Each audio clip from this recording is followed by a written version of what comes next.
Felion TV, where the most influential people meet.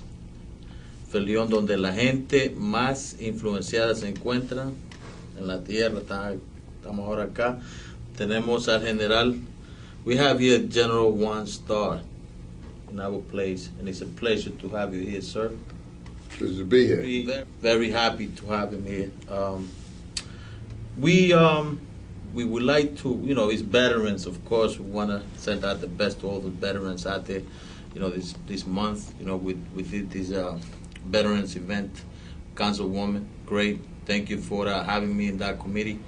Tell us a little bit about yourself, because usually, just so much out there. You've been out there putting the work for the people, of course, since 1937, 1936, somewhere around? Well, it possibly even goes back a little bit beyond that. And I find it kind of difficult to briefly talk about my life, because it has encompassed up until now about 88 years. What? 88 years? My last birthday, I was 88 years old. And it's extremely difficult to share with people in a relatively short your life's experience covering that amount of time. Let me start off by saying I make reference quite often to sage comments that we've heard over the many years. Correct, yes. That we really don't pay too much attention. Absolutely, absolutely. And the comment that I'm making reference to now is the one that says that so a tree is bent, so shall it grow. And I say that in the context of raising children. Right, right. A tree is a sapling, and they put it in the ground, and if you're mindful of it, they brace the sapling on all four sides to get that sapling, to get that tree to grow straight. We as parents, somewhere down the line, do not do that. That's what it is. If the parents don't teach the children, train them when they're down, it's too late. I believe in that tough love. What I call too late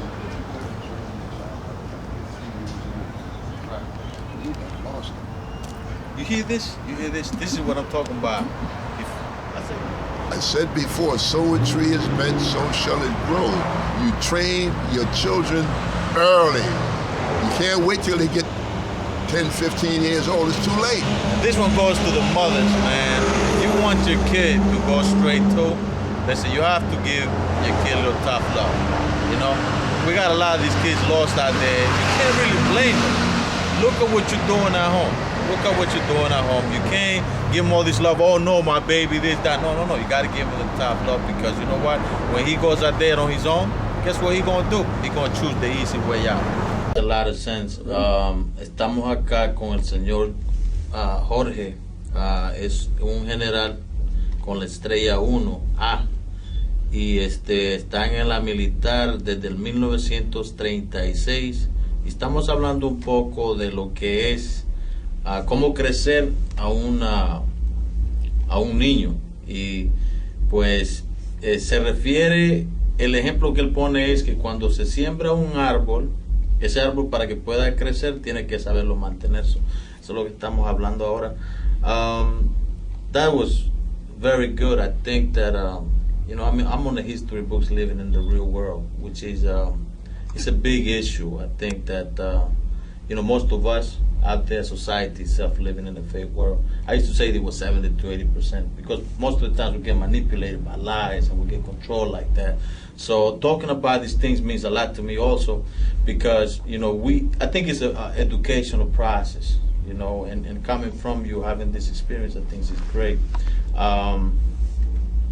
I was talking to Charles also about some of your experiences, and he mentioned some of the people that made some sort of big statements in the world, like Colin Powell. Tell me, what's your experience with this gentleman? John Powell made a comment which endeared me to him when he said that the progress that he had made in the military, right, was as a result of standing on the shoulders of giants.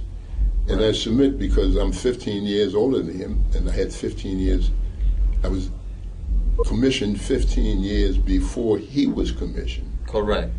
That the shoulders of giants that he made reference to was mine.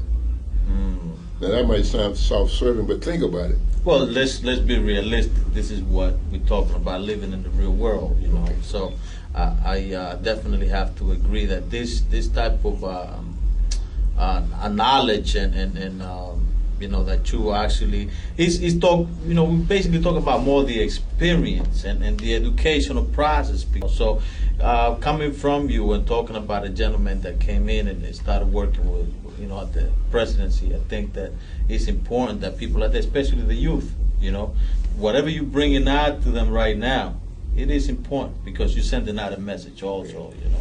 Well, underlying, basic to what you said, and I'll repeat it, is education. Okay? I submit that life is pretty much like a game. It's like a game in that there are winners and there are losers. Right, absolutely. Okay. And you have to be a good loser to be a good winner. Tell us about how tough was for you being a black man in the military.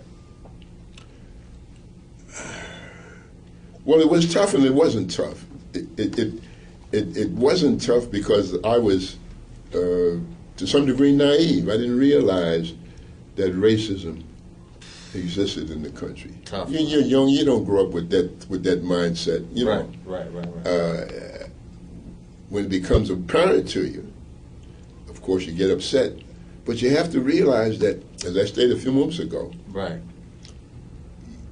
you can't change the rules of the game. You can't change the rules of the game. You have to deal with a bad situation. It's like playing cards. If you get a bad hand, you got one or two options: either throw the cards in, or play the cards that you have, and hope that the cards that you have make you win. I play with the right cards. And the right cards might be in the form of education or an attitude. See, the attitude stuff. Continue talking about leadership. What do you think about, you know, Obama right now, and how you see him maintaining as a president? Well, obviously, any comments I make about the President Obama, is positive.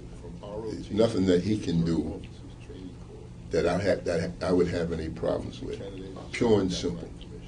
And like Joan Baez said in one of her songs many years ago, you really don't know how an individual or a society exists unless you've walked in their shoes.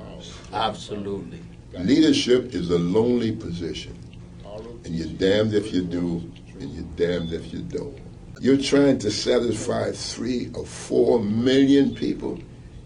It's not going to happen. It's not going to happen. It's not going to happen. It's not going to happen. But let me say it in the context of the presidency. Every legitimate organization, when I say legitimate organization, company or corporation, has a board of directors. Absolutely, yes. The country has a board of directors. Of course, they got to have the committee, advisors. The board of directors for the country is the Congress, Absolutely. the senators and the congressmen. Right. Okay. The rules that this country plays by relates to numbers. The majority rules. Right.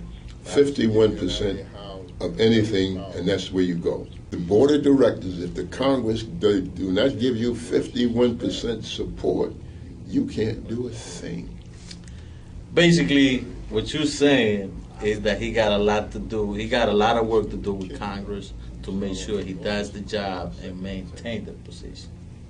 Estamos hablando de el procedimiento de cómo Obama. Antes de eso hablamos del general Colin Powell, cómo él el procedimiento de cómo él entró como jefe de la militar en la Casa Blanca, pero también le estábamos preguntando qué tiene que hacer Obama para poder mantenerse en esa posición como presidente. Y dice, pues tú sabes que el Congreso es cada organización legítima, cada corporación tiene su asesoría, su comité, y en la Casa Blanca pues está lo mismo. Está ese comité y ese comité el Congreso. Él determina que en realidad lo que él necesita es pues trabajar con el Congreso. God bless you and thank you for being with Felion TV. Felion TV, keep on watching And you know, we're gonna do a couple of more footage outside. Thank you very much. Thank you. That's the reason I make reference to it. Games. All kids know about games. Right. And they know that everybody can't win. Okay? So how Can't win, that's right. How do you become a winner? You got to be able to play the game better than the next guy.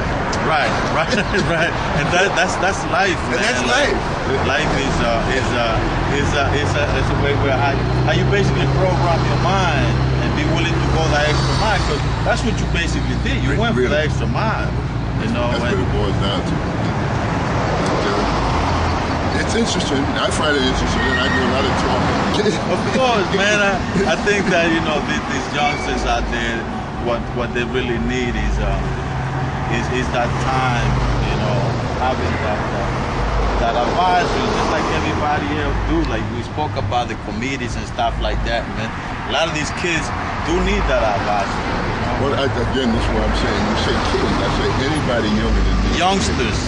Anybody. Everybody needs that. You'd be surprised how many folk don't realize, adults I'm talking about. Right. Life's a game.